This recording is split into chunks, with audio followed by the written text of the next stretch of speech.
오늘 본문에는 음료에 대한 말씀을 하고 있습니다. 물론 이 본문에 나와 있는 문자적인 음료에 대한 이야기입니다. 간음이나 또 성적인 타락에 대하여서 경고하고 있습니다. 물론 이렇게 나와 있는 이유가 유혹에 넘어가는 사람들이 있었기 때문입니다. 그러니까 음료를 사랑하는 사람들이 있고, 그래서 그 유혹에 넘어갔다가 땅을 치며 후회하는 사람들이 있습니다. 반면에는 오늘 후반부 쪽에 15절 이하로 나와 있는 것처럼 배우자를 사랑하는 사람들에 대한 모습이 나와 있습니다. 그러면 어떻게 하면 좋은 관계를 가지고 살아갈 것인가에 대해서 오늘 본문은 말씀하고 있는데, 오늘 말씀 가운데 뒤에 쪽에를 좀 생각하도록 하겠습니다. 15절에서 23절의 말씀입니다. 너는 내 우물에서 물을 마시며 내 샘에서 흐르는 물을 마시라. 어찌하여 내 샘물을 집 밖으로 넘치게 하며 내 도랑물을 거리로 흘러가게 하겠느냐. 그 물이 내게만 있게 하고 타인과 더불어 그것을 나누지 말라 라고 하였습니다. 배우자와의 사랑 넘치고 차고 넘쳐야 된다. 그래야 음녀의 유혹에 넘어가지 않는다라고 하는 것입니다. 그러니까 이것은 비단 남편과 아내와의 관계만 이야기하는 것이 아니라 하나님과 신부로 또 백성으로 하나님을 섬겨야 될 하나님의 성도들, 하나님의 사람들과의 관계라고도 볼 수 있습니다. 성경은 음행을 가능한 것을 우상숭배다 이렇게 보고 있기 때문이죠. 그래서 하나님 한 분만으로 만족하며 사는 것이 얼마나 중요한 것인가 라고 하는 것을 알려주고 있습니다. 그것은 역시 마찬가지로 한 가정을 이루고 살아가는 남편이나 아내에게 주어지는 말씀도 역시 마찬가지입니다.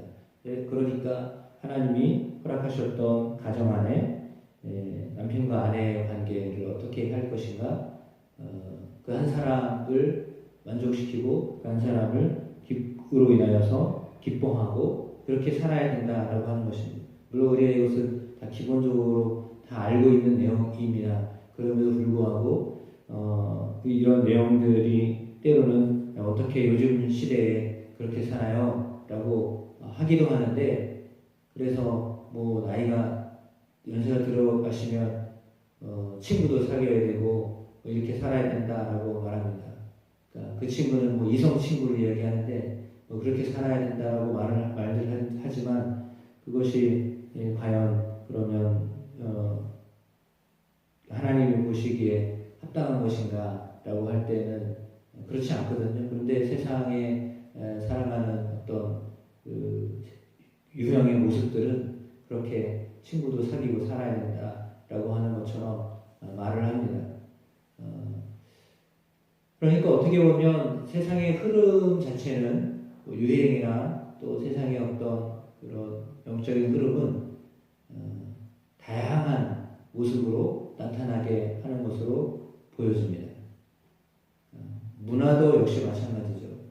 이게 교류가 빈번해지면서 이게 이제 다양한 사람들을 만나게 되어 있고 그것 가운데서 또 여러 가지로 이제 문제들도 발생하고 있습니다. 물론 다양한 사람을 만나는 것 자체가 나쁘다는 말은 아닙니다.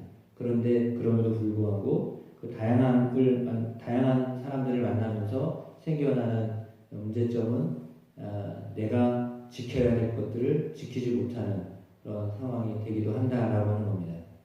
그러나 반면으로 생각해 보면 다양한 사람을 만나기 때문에 이런 생각 저런 생각을 가진 사람들, 이런 가치관을 가진 사람들 있구나, 이렇게도 볼 수 있겠구나, 저렇게도 볼 수 있겠구나 라고 하는 그런 폭넓은 인식을 갖게 되는 것은 상당히 좋은 것입니다.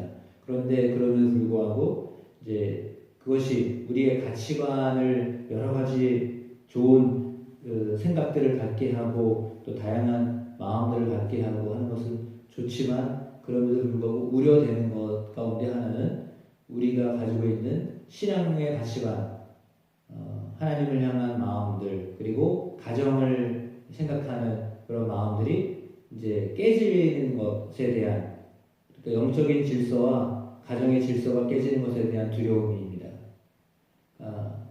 그것을 지켜야 되는데 그렇지 않을 경우에는 이제 특별히 가정이 필요 없는 상황까지도 가게 되는 거죠. 심지어는 신앙도 필요 없는 상황이 되는 거죠. 왜냐하면 뭐 굳이 하나를 선택해서 마치 사람들이 얘기하는 것처럼 얽매인다는 어떤 의미로 사는 것은 어리석어 보이기 때문입니다. 그러니까 그런 생각을 갖게 되면은 이제 가정도 파괴되고 또한 뭐 신앙도 저버리게 되는 거죠. 그러니까 어찌 보면 오늘 본문의 말씀이 단순하게 음료를 조심해야 되고 또 가정의 아내나 남편을 만족하게 하고 살아야 된다라고 하는 것이 그렇게만 보면 괜찮은데 그렇게 보지 않고 또 지금 현 시대 상황에서 보면 이 말씀이 그냥 상황으로만 보면 고리타분하다, 너무 독단적이고 배타적이다, 뭐 이렇게만 볼 수 있거든요. 그래서 그리고 오늘 본문의 말씀을 어떻게 받아들일 것인가라고 하는 것은 상당히 중요한 문제입니다. 우리의 삶을 하나님이 다 지키고 계시고 보고 계시는데요. 오늘 본문에 보면 21절 말씀입니다. 대저 사람의 길은 여호와의 눈앞에 있나니 그가 그 사람의 모든 길을 평탄하게 하시느니라 말씀합니다. 그렇습니다. 그러니까 여러 가지 선택할 수 있고 또 그렇지만 그러나 그 모든 길을 누가 평탄하게 하시는가?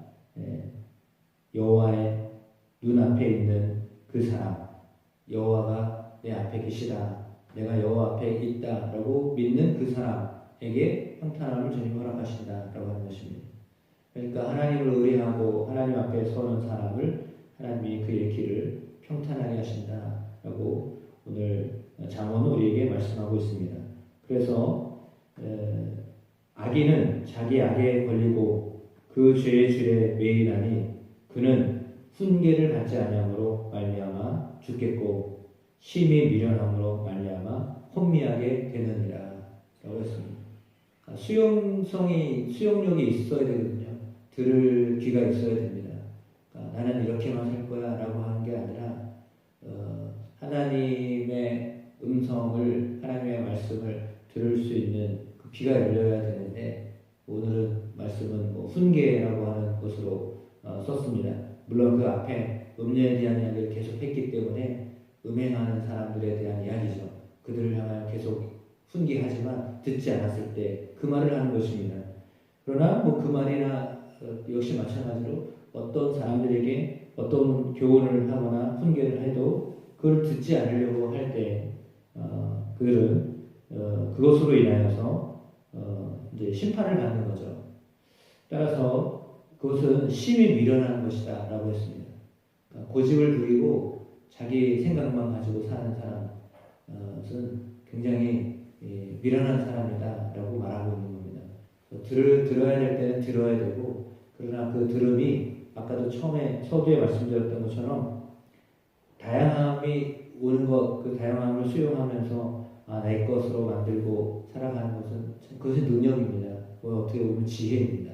그래서 이렇게도 살 수 있고 저렇게도 살 수 있고 이런 길도 있고 저런 길도 있다라고 하는 상당히 넓은 이런 좀 생각을 가지고 살게 하는 것이기도 한데 그럼에도 불구하고 그 중심은 하나님 앞에서라고 하는 것입니다.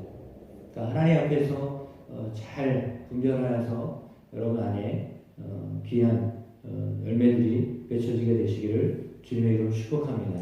그리고 그 모든 길을 평탄하게 하시는 하나님 앞에 서는 저와 여러분의 삶이 되기를 주님의 이름으로 축원합니다.